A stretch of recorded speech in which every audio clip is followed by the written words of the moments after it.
கஷ்டத்தில் சிக்கி தவிப்பவர்களுக்கு உதவி வரும் திருச்சியை சேர்ந்த அந்த முகம் காட்டா வாலிபர் மருத்துவமனை அருகே ஒரு சிறுவன் தனியாக நிற்பதை பார்க்கின்றார். அருகே சென்று அந்த சிறுவனிடம் விசாரிக்கின்றார். அந்த சிறுவன் கூறியதை கேட்டு உருகி போனார். கடைசியில் அந்த சிறுவன் கூறியதை கேட்டு உன்ன மாதிரி ஒரு குழந்தை கிடைப்பது உன் தந்தைக்கு கிடைத்த வரம் என கூறினார். அந்த சிறுவன் கூறியதை கேட்டு வாலிபர் என்ன செய்தார் என்பதை பாருங்கள். என்ன பண்ற? எங்க அப்பாக்கு பிளேட் எடுக்கணும்னு வந்தேன். பிளேட் எடுக்கணும்னா ஹாஸ்பிடல்லையா? நீ தான் உங்க அப்பா பாத்துக்கிறியா?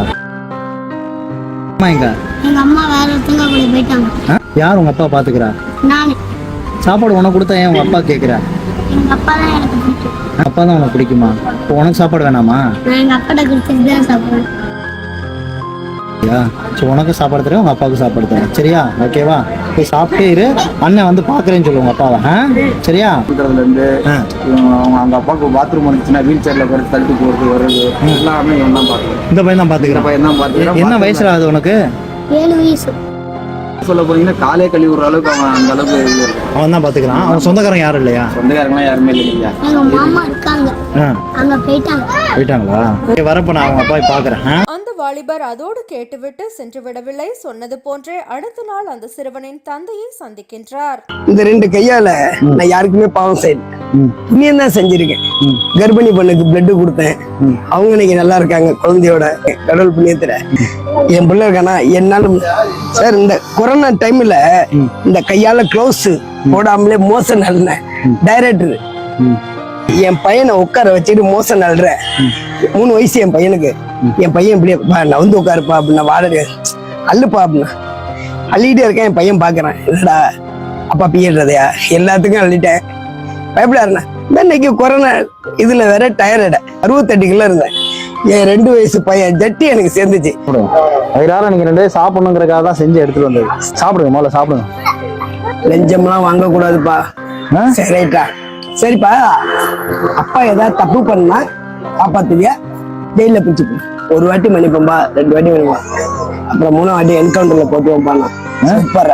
இந்த வயசுல இவ்வளவு பேசுற. உன் ஃபுல் நேம் என்னடா? G Velmurugan. G Velmurugan. Police ஆயிருவியா? வேல்முருகன் போலீஸ். ஜி வேல்முருகன் இன்ஸ்பெக்டரா? ஓகே இன்ஸ்பெக்டர், சாப்பிடுங்க. உங்க பையன் வந்து உங்களுக்கு கிடைச்ச பொக்கிஷம். அவனை என்னைக்கு மிஸ் பண்ணிடக்கூடாது நீங்க.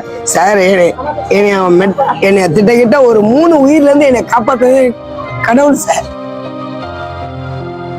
எங்க அம்மா அப்பா கூட இல்ல சார். நான் வந்து இந்த பையன் இப்படி இருப்பான்னு வந்து இந்த அளவுக்கு பாத்துப்பான்னு எனக்கு தெரியல சார். சந்தோஷம் சந்தோஷம். அவனை படிக்க வைக்க வேண்டியது நம்மளோட பொறுப்பு. சரியா? அண்ணன் உனக்கு அதுக்கு எல்லா உதவி பண்றேன். சரியா? சாப்பாடும் உனக்கு நேரம் கிடைக்க எல்லா ஏற்பாடு பண்ணி தரேன்.